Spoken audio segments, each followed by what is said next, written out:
Hello dear students. तो आज के वीडियो में हम लोग देखेंगे प्रोजेक्टाइल मोशन, जो आपका 11th काइनेमैटिक्स का टॉपिक है।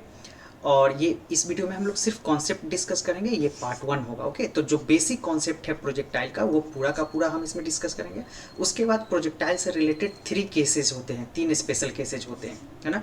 तो उसको हम लोग अगले वीडियो में डिस्कस करेंगे। तो 2 पार्ट में करेंगे और हमारा कोशिश होगा कि कम से कम टाइम में सारे कॉन्सेप्ट को हम लोग क्लियर कर लें। तो स्टार्ट करते हैं प्रोजेक्टाइल की स्टडी। तो सबसे पहले ये प्रोजेक्टाइल मोशन होता क्या है। तो बेसिकली क्या होता है ना, अगर बेसिकली बोला जाए तो motion under gravity, okay, motion under gravity is referred as projectile motion, as projectile motion. Okay, तो मोशन अंडर ग्रेविटी को हम लोग प्रोजेक्टाइल मोशन बोलेंगे। अब इसमें देखिए, इसको समझते हैं, है ना। मेन कॉन्सेप्ट इसका क्या है। अब ये हम लोग एक्सिस लेते हैं ना, और ये 2D मोशन का केस बनता है। जो पिछला वीडियो हमने डाला था, पिछले वीडियो में हम लोग मोशन इन 1D किया रहा था, रिलेटिव मोशन वगैरह। तो अब इसको 2D मोशन भी बोला जाता है ना। प्रोजेक्टाइल मोशन को 2 डायमेंशनल मोशन बोला जाता है। इसके पीछे का रीजन समझते हैं पहले। तो इसे 2D मोशन क्यों बोला गया। तो बेसिकली 2 डायमेंशन मोशन कहने का मतलब है कि जब भी कोई बॉडी मोशन करेगा, है ना, और उसके दोनों कोऑर्डिनेट एक साथ चेंज होंगे। 2 कोऑर्डिनेट, कोई भी 2 कोऑर्डिनेट हो सकता है। It could be x y, y z और जेड एक्स। ओके, तो सपोज अगर यहां से आप एक बॉल को थ्रो करते हो तो बॉल कुछ इस तरह से जाता है, और यहां मान लीजिए यहां कोई बंदा खड़ा है, तो इस आप ऐसा बॉल को थ्रो करते हो कि इसके पास चला जाए, तो ये यहां कैच करता है। तो अब जरा इसमें कुछ चीज़ों को देखिए। बॉल के कुछ लोकेशन को हम लोग पॉइंट करते हैं। इस पूरे जर्नी के दौरान बॉल के कुछ लोकेशन को पॉइंट करते हैं। अब देखिए, इसका एक्स में कोऑर्डिनेट, वाई में कोऑर्डिनेट। आफ्टर सम टाइम जब बॉल यहाँ पे है इस लोकेशन पे, अब इसका कोऑर्डिनेट ड्रॉ करिए एक्स और वाई में। अब यहाँ देखिए, अब इसका कोऑर्डिनेट यहाँ ड्रॉ करिए एक्स और वाई में। अब यहाँ कोऑर्डिनेट ड्रॉ करिए एक्स और वाई। हो क्या रहा है, जैसे जैसे टाइम आगे बढ़ रहा है और मोशन आगे कंटिन्यू हो रहा है, ये बॉल जब यहाँ से उठ के यहाँ पे आ गया, तो इस जर्नी के दौरान थोड़ा डिस्टेंस एक्स में भी बदला है और थोड़ा वाई में भी बदला है। तो इसीलिए इसे 2D मोशन बोलते हैं, क्योंकि क्या होता है, टाइम के साथ बॉडी का दोनों कोऑर्डिनेट बदल रहा होता है। ये रीजन है कि इसे हम लोग 2 डायमेंशनल मोशन कहते हैं। इससे पहले का जो टॉपिक होता था उसे 1 डायमेंशनल मोशन बोलते थे, इसलिए क्योंकि बॉडी, उसमें हम लोग ये मान के चलते थे कि बॉडी एक स्ट्रेट लाइन पे चल रहा है। तो जब ये आगे की ओर बढ़ेगा तो देखो थोड़ी देर बाद यहाँ होगा, यहाँ होगा, तो कहीं भी जाए इसका एक्स कोऑर्डिनेट, एक ही कोऑर्डिनेट बस बदल रहा है, दूसरा कोऑर्डिनेट फिक्स है। तो इसलिए इसे 1D मोशन हम लोग बोला करते हैं ना। तो आई होप आपको ये समझ आया कि 2D मोशन इसे क्यों बोलते हैं ना। और जनरली ग्रेविटी के अंदर जो मोशन होता है उसे हम लोग बोलते हैं। हालांकि एक केस होता है जब स्ट्रेट बिल्कुल ऊपर फेंकते हैं तो मोशन वो 1D होता है। तो अब हम लोग यहाँ पे हम लोग चीज़ों को समझते हैं। ये एक्स एक्सिस और ये वाई एक्सिस रहा। अब हम लोग एक प्रोजेक्टाइल को थ्रो करते हैं। मान लीजिए ये प्रोजेक्टाइल कुछ इस तरह से जाता है और ऐसे जर्नी करके यहाँ पे आता है। तो अब इस प्रोजेक्टाइल को जब थ्रो किया गया होगा तो कुछ इनिशियल वेलोसिटी यू के साथ थ्रो किया हुआ। किसी भी बॉल को जब आप थ्रो करते हो तो कुछ ऐसे करके थ्रो करते हैं ना, मतलब कुछ इनिशियल वेलोसिटी होता है किसी भी बॉल को जब आप थ्रो करते हो। तो इस प्रोजेक्टाइल के पास कुछ इनिशियल वेलोसिटी यू है, और वो मान लेते हैं x axis is horizontal, horizontal के साथ वो कुछ थीटा एंगल बना रहा है। ओके, इस हॉरिजॉन्टल के साथ वो कुछ थीटा एंगल बना रहा है। अब हमने कंपोनेंट करना सीखा है। मान लीजिए मेरे पास कोई वेक्टर है, इस तरह से मैं बता देता हूँ शॉर्ट में, वेक्टर का कंपोनेंट करना। मान लीजिए ये एक्स है और ये वाई है, ये वेक्टर ए है और ये एंगल थीटा है। तो इस वेक्टर का कंपोनेंट क्या करते हैं, जो थीटा से चिपका हुआ कंपोनेंट हो उसे ए कॉस थीटा बोलते हैं, और दूसरा वाला क्या हो जाता है, ए साइन थीटा। ओके, तो सेम वे में अगर इस यू का इनिशियल वेलोसिटी का कंपोनेंट करें तो इस डायरेक्शन में, एक्स डायरेक्शन मतलब हॉरिजॉन्टल डायरेक्शन में हो जाएगा यू कॉस थीटा, और ये हो जाता है यू साइन थीटा। ओके, ये यू कॉस थीटा और ये यू साइन थीटा। ओके, और थीटा क्या है हमारा, theta is angle of projection. Theta को हम लोग क्या बोलेंगे, एंगल ऑफ प्रोजेक्शन। कितने एंगल पे प्रोजेक्ट किया गया है, एंगल ऑफ प्रोजेक्शन। किसके रिस्पेक्ट में, तो हॉरिजॉन्टल होता है, बट हॉरिजॉन्टल एक्सिस यानी एक्स एक्सिस के रिस्पेक्ट में हम लोग यहाँ पे बोल सकते हैं। अब देखिए, अब कुछ और इसमें बारीकी को समझते हैं। जहां से प्रोजेक्टाइल को थ्रो किया गया है और यहाँ पे आके फॉल किया, एक प्रोजेक्टाइल को यहाँ से थ्रो किया गया और यहाँ पे फॉल किया, तो इसके बीच की एक डिस्टेंस जो होता है उसे रेंज बोलते हैं। ओके, दिस इज रेंज, है ना। हॉरिजॉन्टल रेंज भी कई जगह लिखा रहता है, मतलब एक बॉल को हम आपने थ्रो किया और किसी लोकेशन पे जाके गिरता है, तो स्ट्रेट लाइन में मतलब एक्स एक्सिस में जो लोकेशन है, डिस्टेंस है, उसे रेंज बोलो।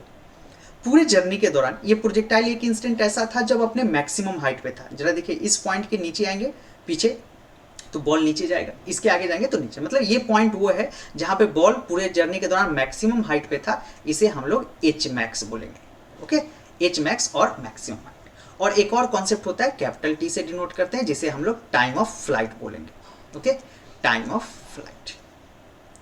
तो और एच मैक्स तो बेसिकली है ना, एच हो गया मैक्सिमम हाइट, मैक्सिमम हाइट, कितना हाइट गेन किया, maximum height, and capital R is horizontal range.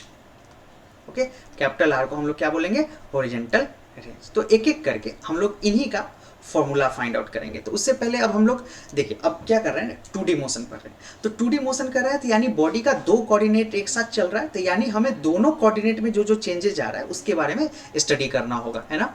तो लेट से कि यहाँ पे हम लोग ये एक्स एक्सिस लिखते हैं मतलब हॉरिजॉन्टल, और दिस इज वाई एक्सिस मतलब वर्टिकल। ओके, ये वाई एक्सिस।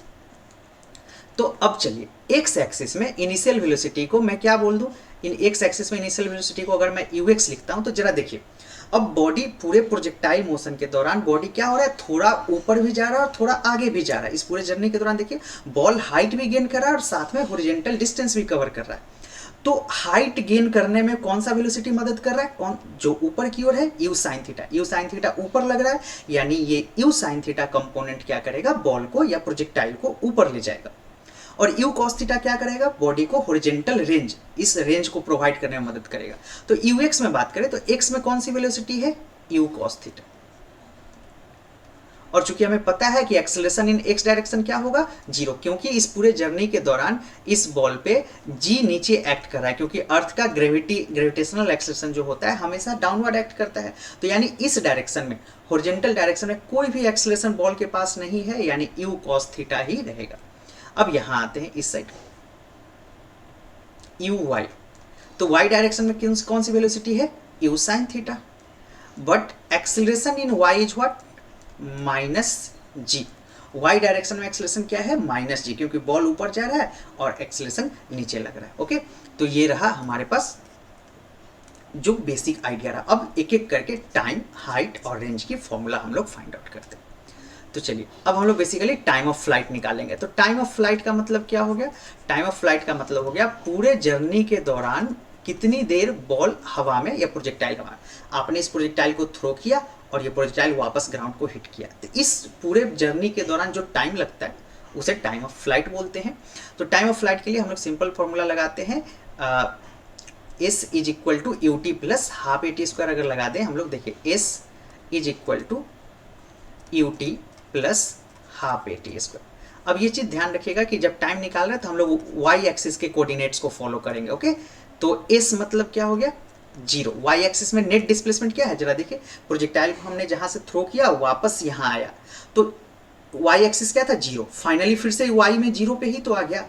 पूरे प्रोजेक्टाइल के दौरान अगर एक कंप्लीट प्रोजेक्टाइल है, ग्राउंड टू ग्राउंड प्रोजेक्शन बोलते हैं इसे, है ना, ये क्या आता है हमारा ग्राउंड टू ग्राउंड प्रोजेक्शन। कल का जो लेक्चर होगा उसमें मैं लिंक कर दूंगा नीचे डिस्क्रिप्शन में, उसमें हम लोग प्रोजेक्टाइल फ्रॉम हाइट देखेंगे, जो मैंने 2 केस बताया। तो ग्राउंड टू ग्राउंड प्रोजेक्शन इस केस को बोला जाता है। ओके, तो ग्राउंड टू ग्राउंड प्रोजेक्शन में अगर बॉल पूरा ग्राउंड को हिट करता है तो नेट डिस्प्लेसमेंट इन वाई क्या है, 0, क्योंकि बॉल का इनिशियल लोकेशन ये, फाइनल ये। तो देखिए यहाँ भी वाई 0 था और यहाँ भी वाई 0 है। तो अगर हम लोग y कोऑर्डिनेट की बात करें तो s0, y में u की वैल्यू क्या है, u साइन थीटा। ओके, हमने u साइन थीटा क्यों लिया, देखिए y में कितना value, u sine theta. Okay, तो u sine theta minus half जी टी स्क्वायर, क्योंकि y में एक्सेलरेशन क्या है अपने पास, माइनस जी, है ना, इसलिए हमने ऐसा लिया। अब जस्ट इसको सॉल्व कर ले हम लोग, तो यहाँ पे ऐसा लिख सकते हैं, u sine theta is equal to 1/2 g t square. Okay, ये माइनस को आप हटाएंगे, इक्वल के इधर ले जाएंगे तो एक साइन निगेटिव हो जाएगा। तो हम लोग क्या लिख सकते हैं, यहां से टाइम हमने फाइंड करना है, t is equal to u sine theta, यहाँ पे t हमारा रह गया u sine theta into t. तो अब देखिए यहाँ पे एक टाइम से एक t कैंसिल हो जाएगा, तो t जो हो जाएगा वो t हो जाएगा 2u sine theta by g. So this is the value of time. Okay, ये टाइम की value t equal to 2u sine theta by g, है ना. तो टाइम का फ्लाइट आ गया अपने पास कि इस प्रोजेक्टाइल को पूरे जर्नी में कितना टाइम लगा. सेकेंड है हमारा maximum height attend by a projectile. Maximum height कितना होगा. ओके, तो अब हम लोग कर रहे हैं maximum height attend. Maximum height attend, maximum कितना हाइट अटेंड किया. तो मैक्सिमम हाइट अटेंड में हम लोग क्या कर लेते हैं, यहाँ पे देखिए v square minus u square is equal to 2as. Again मैं अगर बात करूँ तो ये कौन से डायरेक्शन की मैक्सिमम हाइट y डायरेक्शन में होता है, तो y वाले सारे डाटा लेंगे. तो y में फाइनल वेलोसिटी क्या हो जाता है, देखिए यहाँ पे जब जमीन पे फाइनली टकराता है तो y में फाइनल वेलोसिटी 0 हो जाता है. तो फाइनल वेलोसिटी इन y 0 माइनस यू स्क्वायर, तो u की जगह हम लोग क्या ले लें, u साइन थीटा. तो u साइन थीटा का स्क्वायर, तो u स्क्वायर क्योंकि u स्क्वायर है ना, तो sine square theta is equal to -2g और s मतलब displacement in y direction. Displacement in y क्या हो जाएगा, देखिए h हो गया maximum height. Distance, maximum distance कितना x में कवर किया है, डिस्प्लेसमेंट नहीं सॉरी, x में सॉरी y डायरेक्शन में मैक्सिमम डिस्टेंस कितना कवर किया है, तो h. तो इसलिए हमने यहाँ पे h लिखा है. अब माइनस से माइनस कट जाएगा तो यहाँ पे h की वैल्यू क्या हो जाएगा, u square sine square theta by 2g. ये हो गया अपने पास मैक्सिमम हाइट का फॉर्मूला. मैक्सिमम हाइट ऐसे निकालें. ओके, एच मैक्स का फॉर्मूला. लास्ट आता है हमारा रेंज. ओके, रेंज निकालना. बेसिकली हॉरिजॉन्टल रेंज की बात करते हैं. तो रेंज मतलब क्या, आर. मतलब रेंज बेसिकली क्या है, रेंज को देखिए, रेंज इज व्हाट, ये जो रेंज दिख रहा है ये डिस्टेंस इन एक्स डायरेक्शन. तो बेसिकली जब मैं रेंज बोल रहा हूँ तो I am talking about distance. और डिस्टेंस क्या होता है, स्पीड इनटू टाइम. अगर मैं सिंपल बोलूँ तो डिस्टेंस होगा स्पीड इनटू टाइम. तो जरा बताइए ये रेंज लाने के लिए कौन स्पीड रिस्पॉन्सिबल है, यू कॉस थीटा, क्योंकि उस डायरेक्शन में यू कॉस थीटा लग रहा है. तो मैं रेंज की जगह क्या लिख दूँ, यू कॉस थीटा. और टाइम तो किसी भी फ्रेम में नहीं बदलता, तो टाइम का फॉर्मूला जो यहाँ है वही यहाँ भी लिखा जाएगा और ये हो जाएगा 2u साइन थीटा बाई जी. इसे अगर आप फर्दर और सॉल्व करें तो range equal to u square 2 sine theta cos theta by g. अब देखिए 2 साइन थीटा और कॉस थीटा की वैल्यू क्या होता है, ध्यान रखिएगा इसको, sine 2 theta. Okay, sine 2 theta का एक्सपेंशन ये होता है. ओके, तो हम लोग यहाँ पे रेंज की जगह क्या लिख दें, यहाँ पे मैं रेंज का फॉर्मूला चाहूँ तो यहाँ पे रेंज का फॉर्मूला मैं यहाँ लिखता हूँ.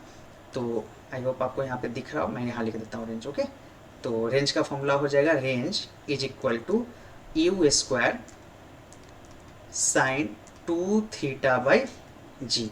This is the formula of range. Range is equal to u square sine 2 theta by g. तो ये बेसिक रहा प्रोजेक्टाइल का, जहां हमने समझा कि प्रोजेक्टाइल क्या होता है और प्रोजेक्टाइल की कुछ basic terminology, time of flight, maximum height और रेंज निकालना. तो ये 3 फॉर्मूला आज के वीडियो में हमारा है ना. तो ये ध्यान रखिएगा, तीनों फॉर्मूला याद रखिएगा. नेक्स्ट वीडियो में हम लोग इसके सारे केस पढ़ेंगे. ग्राउंड टू ग्राउंड प्रोजेक्शन हो गया, नेक्स्ट वीडियो में हमारा प्रोजेक्शन फ्रॉम हाइट. तो हमारा कोशिश था कम समय में सारे के सारे कॉन्सेप्ट को मैंने डिस्कस करना. तो आई होप आपको समझ आया हो. अगर कोई डाउट है तो आप कमेंट सेक्शन के अंदर पूछ सकते हैं. So thank you and thanks for watching.